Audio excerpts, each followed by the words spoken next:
بسم اللہ الرحمن الرحیم۔ حضرت علی المرتضیٰ رضی اللہ تعالیٰ عنہ نے فرمایا کہ ایسے 5 لوگوں کے ساتھ کبھی بھول کر بھی جھگڑا مت کرنا، اور ان کے ساتھ ساتھ ہم یہ بھی بتائیں گے کہ حضرت علی رضی اللہ تعالیٰ عنہ نے فرمایا کہ 11 عورتیں بے وفا ہوتی ہیں، 3 عورتوں سے شادی نہیں کرنی چاہیے، اور 3 لوگ ایسے ہیں جن کی دعا کبھی رد نہیں ہوتی۔ تو اس معلوماتی ویڈیو کو آخر تک ضرور دیکھیے گا۔ اور ہاں، ابھی تک جن دوستوں نے ہمارے چینل کو سبسکرائب نہیں کیا تو ہمارے چینل کو سبسکرائب کر لیجئے تاکہ ہماری ہر نئی آنے والی ویڈیو آپ کو بر وقت مل سکے۔ شکریہ۔ ہاں تو محترم ناظرین، حضرت علی رضی اللہ تعالیٰ عنہ نے فرمایا ایسے 5 لوگوں کے ساتھ کبھی بھول کر بھی جھگڑا نہیں کرنا، اور اگر آپ جھگڑا کرو گے تو برباد ہو جاؤ گے۔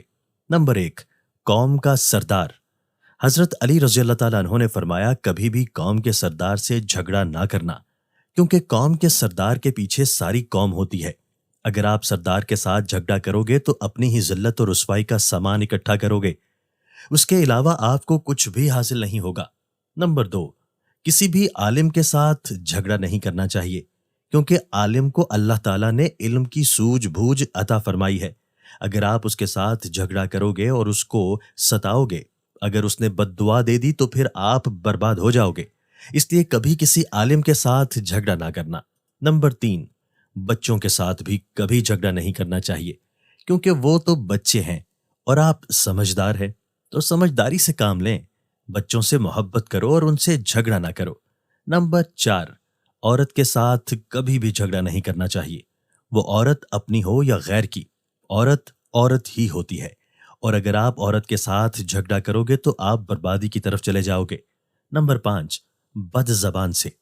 حضرت علی رضی اللہ تعالیٰ عنہ نے فرمایا جو برا بولتا ہے اور بات بات میں گالی دیتا ہے، اور جب ایک بار بولنا شروع کر دے تو چپ ہونے کا نام ہی نہیں لیتا، تو ایسے بد زبان سے بھی کبھی جھگڑا نہ کرنا۔ ناظرین، ویسے تو ہمیں کسی کے ساتھ بھی جھگڑا نہیں کرنا چاہیے، مگر یہ 5 طرح کے لوگ ایسے ہیں جن سے حضرت علی رضی اللہ تعالیٰ عنہ نے بھی منع فرمایا ہے کہ ان 5 طرح کے لوگوں سے بھول کر بھی جھگڑا نہیں کرنا چاہیے۔ ناظرین، اس کے علاوہ حضرت علی رضی اللہ تعالیٰ عنہ نے فرمایا جن عورتوں میں یہ 11 نشانیاں ہوتی ہیں وہ بہت ہی بری ہوتی ہیں، اور ایسی عورتیں ہمیشہ دھوکہ اور نقصان دیتی ہیں۔ نمبر 1، پردہ نہ کرنے والی عورت، یعنی جو عورت بے پردہ باہر گھومتی رہے۔ نبی کریم صلی اللہ علیہ وآلہ وسلم نے فرمایا جب عورت ننگے سر اور بے پردہ باہر گھومتی ہے تو شیطان اس کو جھانک جھانک کر دیکھتا ہے۔ نمبر 2، شوہر کی نافرمانی کرنے والی عورت، یعنی جو عورت اپنے شوہر کی عزت نہ کرے اور ہر وقت اس کی ناشکری کرے، ایسی عورت بھی بے وفا ہوتی ہے۔ نمبر 3، بد زبان عورت، یعنی کہ جو ہمیشہ بری ہی باتیں بولتی ہو اور ایسی باتیں بولتی ہو جس سے اس کے شوہر کو تکلیف پہنچتی ہو، پریشانی پہنچتی ہو، یا اس کی زبان سے لوگ ڈرتے ہوں کہ کہیں یہ ہمیں برا نہ کہہ دے۔ نمبر 4، بالوں کو کھلا رکھنے والی عورت۔ ناظرین، یاد رکھیں بالوں کو کھلا رکھنا بھی قیامت کی ایک نشانی ہے، اور ایسی عورت جو بالوں کو کھلا رکھتی ہے وہ بہت ہی بری عادتوں کی مالک ہوتی ہے۔ نمبر 5، اپنے آپ کو سب سے زیادہ عقل مند سمجھنے والی عورت۔ ناظرین، مرد ہو یا عورت، جو اپنے آپ کو عقل مند سمجھے وہ سب سے بڑا بے وقوف ہوتا ہے۔ نمبر 6، زیادہ بولنے والی عورت۔ آپ صلی اللہ علیہ وآلہ وسلم کا فرمان ہے کہ سب سے زیادہ عورتیں جہنم میں زبان کی وجہ سے ہی جائیں گی، یعنی جو سب سے زیادہ زبان چلائے وہ عورت کبھی بھی دوسرے کا بھلا نہیں سوچے گی۔ نمبر 7، زیادہ سونے والی عورت بھی بری ہوتی ہے۔ نمبر 8، کر بولنے والی عورت، یعنی جو عورت ہمیشہ بلند آواز سے بات کرے، کبھی بھی نرم اور نیچی آواز میں بات نہ کرے۔ نمبر 9، باریک کپڑے پہننے والی عورت۔ آپ صلی اللہ علیہ وآلہ وسلم کی حدیث کا مفہوم ہے کہ جب قیامت برپا ہوگی تو اس سے پہلے عورت ایسا لباس پہنے گی جس سے اس کا جسم ظاہر ہونے لگے گا۔ نمبر 10، پیٹھ پیچھے برائی کرنے والی عورت۔ برائی کرنا تو ویسے بھی حرام ہے، لیکن اگر عورت شوہر کی برائی کرتی ہے تو وہ بہت بڑے گناہ کی مرتکب ہوتی ہے، کیونکہ شوہر ساری ذمہ داری اٹھاتا ہے، تو اس کے باوجود بھی عورت شوہر کی برائی کرے تو بہت ہی بری بات ہے۔ نمبر 11، زیادہ گھومنے پھرنے والی عورت، یعنی کہ جو عورت کھلے عام بازاروں میں گھومے اور بغیر کسی کام کے یوں ہی سڑکوں پر چلتی رہے، تو ایسی عورت بھی بری ہوتی ہے۔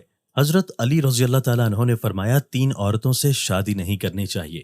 ناظرین، ایک مرتبہ حضرت علی رضی اللہ تعالیٰ عنہ کی خدمت میں ایک شخص حاضر ہوا اور اس نے حضرت علی رضی اللہ تعالیٰ عنہ سے یہ سوال کیا کہ یا علی رضی اللہ تعالیٰ عنہ، ہم اپنی یا کسی کی بھی شادی کے وقت سب سے بہترین عورت کا انتخاب کیسے کریں؟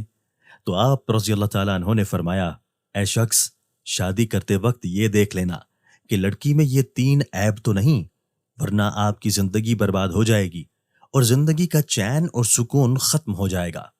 تو اس شخص نے سوال کیا، یا حضرت وہ 3 عیب کون سے ہیں؟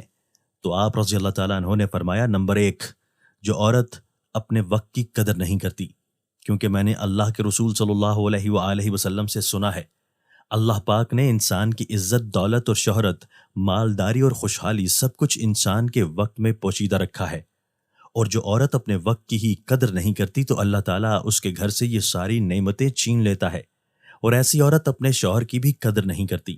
نمبر 2، جو عورت جھوٹ بولتی ہو، کیونکہ میں نے اللہ کے نبی صلی اللہ علیہ وآلہ وسلم سے سنا ہے، ہر گناہ کی شروعات جھوٹ سے ہوتی ہے، اور جس عورت کے اندر جھوٹ بولنے کی عادت ہو وہ اپنے شوہر کے سامنے بھی ہمیشہ جھوٹ بولتی رہے گی، اور اس طرح جھوٹ کی بنیاد پر وہ گھر کیسے بسائے گی، اور اس طرح وہ اپنی زندگی کو تباہ و برباد کر لے گی۔ نمبر 3، وہ عورت جو اپنے علاوہ دوسرے مرد اور عورت کو حقیر سمجھے، اس کی عزت نہ کرے، ان کو ذلیل کرتی رہے، کیونکہ آپ صلی اللہ علیہ وآلہ وسلم نے فرمایا، اپنے سے افضل اور اعلیٰ انسان کی تو ہر کوئی عزت کرتا ہے، لیکن سب سے اچھا انسان وہ ہے جو اپنے سے کمزور لوگوں کی عزت کرتا رہے، کیونکہ جو عورت لوگوں کو حقیر سمجھتی ہے، ان کی عزت نہیں کرتی، تو وہ شادی کے بعد بھی اپنے شوہر کی کبھی بھی عزت نہیں کرے گی، جس کی وجہ سے وہ کبھی بھی اپنا گھر نہیں بسا پائے گی۔ ناظرین، نبی کریم صلی اللہ علیہ وآلہ وسلم نے فرمایا، 3 لوگوں کی دعا ضرور قبول ہوتی ہے۔ ناظرین، ویسے تو ہر مسلمان کی دعا قبول ہوتی ہے اگر مسلمان کسی غلط چیز کی دعا نہ کر رہا ہو۔ اللہ پاک کے کچھ ایسے بندے ہوتے ہیں جن کی دعا وہ کبھی رد نہیں کرتا۔ سنن ابو داؤد کی ایک روایت ہے کہ 3 بندے ایسے ہیں جن کی قبولیت میں کوئی شک نہیں ہوتا۔ نمبر 1، مظلوم کی دعا۔ مظلوم اگر دعا یا بد دعا کرے تو اللہ اسے ضرور قبول کرتا ہے، اس لیے کسی کے اوپر ظلم نہیں کرنا چاہیے۔ ظلم کے موقع پر مظلوم کے منہ سے کچھ نکل گیا اور اللہ پاک نے اسے قبول کر لیا تو پھر اس ظالم کا معاملہ قدرت کے حوالے ہو جاتا ہے۔ نمبر 2، مسافر کی دعا۔ اگر بندہ اچھے کام کے لیے سفر کر رہا ہو تو یقیناً اس کی دعا ضرور قبول ہوتی ہے، خصوصاً دین کے لیے سفر کر رہا ہو۔ نمبر 3، ماں باپ کی دعا اولاد کے لیے کبھی رد نہیں ہوتی۔ باپ کی دعا کا خصوصاً ذکر کیا گیا ہے۔ باپ کی دعا اولاد کے لیے کبھی بھی رد نہیں ہوتی، ضرور قبول ہوتی ہے۔ تو ناظرین، یہ 3 لوگ وہ ہیں جن کی دعا کبھی بھی رد نہیں ہوتی۔ اللہ پاک ان کی دعا کو ضرور قبول فرماتا ہے۔ اللہ پاک ہمیں دین کی سمجھ نصیب فرمائے، آمین۔ ناظرین، کمنٹ باکس میں اللہ تعالیٰ کے 99 ناموں میں سے ایک نام ضرور ٹائپ کریں۔ شکریہ۔